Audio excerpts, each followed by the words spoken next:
BB851, turn right, heading 180.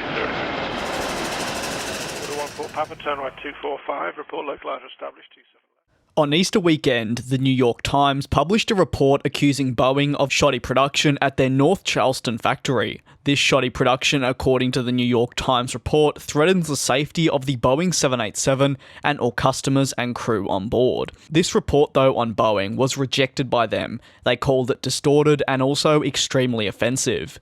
The report indicates that Boeing ignored a number of complaints and comments by Boeing employees at the plant. These comments from employees come after apparently Boeing turned a blind eye at any problems created. These problems were deemed not necessary to follow up on, as there was a rush to produce more 787s and, frankly, get them flying as soon as possible. Boeing has been accused of the same thing with their 737 MAXs after problems emerged with the MCAS system, leading to, according to the preliminary reports, the crashes of 2 aircraft carrying a combined total of 300 passengers. Many have pointed the finger at Boeing for these crashes, claiming that they were too busy focusing on their battle with Airbus in the narrow body sector and that they ignored the anti-stall feature, which was critical to the aircraft's safety.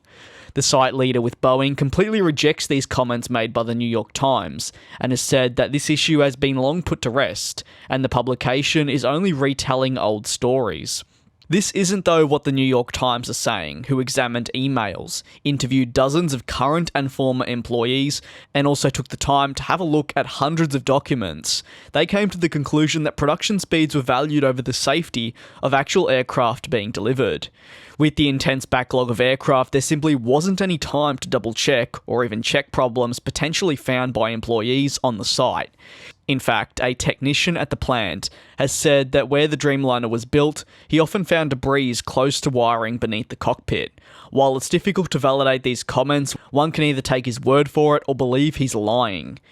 Even moving to former quality managers at Boeing, whose job is essentially to check the aircraft, they were also concerned about the quality, according to the New York Times. However, on repeated occasions, according to this report, Boeing ignored it and put production speeds ahead of anything else.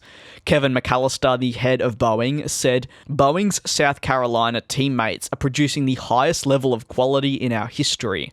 I am proud of our team's exceptional commitment to quality and stand behind the work they do each and every day."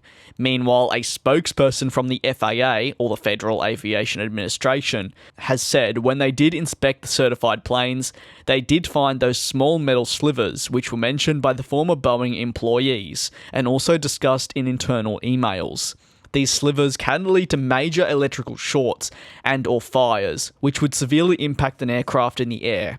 John Barnett, another former quality manager at Boeing who worked at the aircraft manufacturer for actually some 3 decades, vowed to never fly a Boeing aircraft again, and that if the sharp metal pieces penetrated any wires, the result would be catastrophic.